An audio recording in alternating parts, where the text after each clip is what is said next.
राज्य के उप मुख्यमंत्री अरुण साव कल राजनांदगांव प्रवास के दौरान राजा महेंद्र दिग्विजय दास स्टेडियम में आयोजित P4 क्रिकेट प्रतियोगिता में शिरकत की। इस मौके पर उप मुख्यमंत्री स्टेडियम की दूधिया रोशनी में खुद को क्रिकेट खेलने से रोक नहीं पाए। उन्होंने पिच पर पहुंचकर बल्ला थामा और जमकर छक्के लगाए। इन दिनों राजनांदगांव के दिग्विजय स्टेडियम में P4 क्रिकेट प्रतियोगिता सद्भावना मैच खेला जा रहा है। प्रशासन, पुलिस, प्रेस और पब्लिक के संयुक्त तत्वाधान में आयोजित इस प्रतियोगिता में कुल 10 टीमें हिस्सा ले रही हैं। 8-8 ओवर के मैच खेले जा रहे हैं।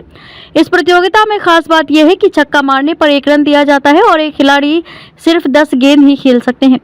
कार्यक्रम में शिरकत करते हुए उप मुख्यमंत्री अरुण साव ने कहा कि भारत सरकार खेलों को बढ़ावा देने के लिए खेलो इंडिया खेलों के तहत जगह जगह सेंटर खोले जा रहे हैं, जिससे प्रतिभावान खिलाड़ी उभर कर सामने आ रहे हैं।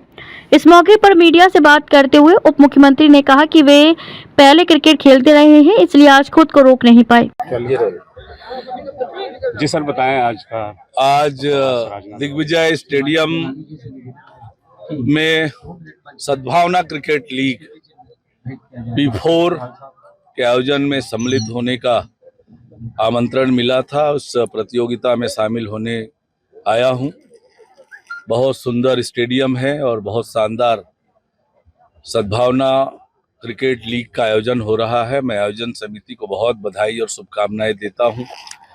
हम सब खेलों के महत्व को जानते हैं और आज हमारे प्रधानमंत्री माननीय नरेंद्र मोदी जी खेलो इंडिया के माध्यम से देश में खेल और खिलाड़ियों को आगे बढ़ाने का लगातार काम कर रहे हैं और निश्चित रूप से आने वाले समय में अंतर्राष्ट्रीय स्तर पर भारत अच्छा खेल का प्रदर्शन करेगा और अच्छा हमारे खिलाड़ियों को एक अवसर मिलेगा कि वे अपनी प्रतिभा, अपना खेल का प्रदर्शन अंतर्राष्ट्रीय स्तर पर कर देश का मान सम्मान बढ़ा सके। इस पिच पर नक्सल मामले पर मीडिया से पूछे सवाल का जवाब देते हुए उन्होंने कहा कि राज्य सरकार नक्सल उन्मूलन की दिशा में काम कर रही है। इसका प्रमाण है कि 1 करोड़ के नामी नक्सली हिडमा के गांव पहली बार पुलिस पहुंची और तिरंगा लहराया गया है। छत्तीसगढ़ में जल्द ही नक्सली के उन्मूलन होगा। देश के गृह मंत्री और प्रदेश सरकार इस दिशा में काम कर रही है। इसके बड़े नेताओं को शामिल कर रही है। भारतीय जनता पार्टी बिल्कुल भी डरी हुई नहीं हुई है। डरे तो कांग्रेस के नेता हैं। भूपेश बघेल जी बोलते हैं लोकसभा चुनाव नहीं लड़ूंगा, टीएस सिंहदेव जी बोलते हैं लोकसभा चुनाव नहीं लड़ूंगा, कांग्रेस के बड़े बड़े नेता चुनाव लड़ने से भाग रहे हैं, सोनिया गांधी जी भाग गई लोकसभा चुनाव लड़ने से। तो डरे हुए तो कांग्रेस के नेता हैं। और दूसरा जो आरोप है उनका, मैं कहना चाहता हूं कि आपको अपने विधायकों पर भरोसा नहीं है। जब अपने विधायकों पर आपको भरोसा नहीं है तो आप कितने कमजोर हैं ये बताता है। इस मौके पर कांग्रेस प्रदेश अध्यक्ष दीपक बैज के बयान पर उन्होंने कहा कि भाजपा लोकसभा चुनाव से नहीं डर रही है, बल्कि कांग्रेस ये चुनाव से डर रही है। उनके मंत्री चुनाव लड़ने से डर रहे हैं। खुद भूपेश बघेल, टीएस सिंहदेव मैदान छोड़कर भाग रहे हैं। सोनिया गांधी चुनाव लड़ने से भाग रही हैं। भाजपा पूरी ताकत से चुनाव लड़ने जा रही है। सरकार कहाँ है? दिल्ली में जाके बैठी हुई है, लगातार घुस के नक्सली लोग मार रहे हैं। इसके लिए क्या कहेंगे आप? क्या देखिए, भूपेश बघेल जी न केवल पिछले 5 साल झूठ बोले जनता से और अब भी झूठ बोल रहे हैं।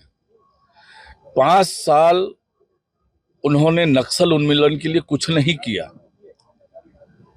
और लगातार टारगेट किलिंग की घटनाएं होती रही। उन्हें फ्री छोड़ दिया गया था और अब जब हमारी सरकार नक्सल उन्मूलन के लिए कार्यवाही कर रही है, 1 करोड़ रुपए के इनामी नक्सली के गांव में, आज ही आपने पढ़ा होगा कि पहली बार 40 साल में उस गांव में तिरंगा लहराया है। अब भूपेश बघेल जी को यह देखना चाहिए कि उस गांव में क्यों तिरंगा नहीं लहरवा सके जब नक्सल उन्मूलन के लिए वो काम कर रहे थे।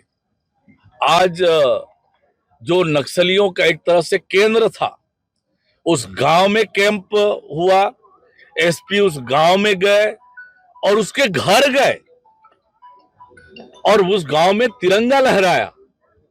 ये बताता है कि हमारी सरकार नक्सल उन्मूलन के लिए कितनी गंभीरता से काम कर रही है। छत्तीसगढ़ में नक्सल उन्मूलन बहुत जल्दी होगा। हमारे देश के गृह मंत्री और हमारी सरकार लगातार इस दिशा में काम कर रही है। बचपन में बहुत क्रिकेट खेला है मैंने, और आज इतना सुंदर मैदान देखकर अपने आप को रोक नहीं पाया। बल्ला चलाने का अवसर मिला। निश्चित रूप से खेल हमारे जीवन की दशा दिशा दोनों को बदलने का काम करता है, और इसलिए हर एक व्यक्ति को कोई ना कोई खेल निश्चित रूप से खेलना चाहिए। भूपेश बघेल जी ने P4 के तीसरे दिन 3 मैच खेले गए हैं। इस मौके पर पूर्व सांसद अशोक शर्मा, मधुसूदन यादव, भाजपा के वरिष्ठ नेता खूबचंद पारक सहित खिलाड़ी एवं खेल प्रेमी जनता उपस्थित थे।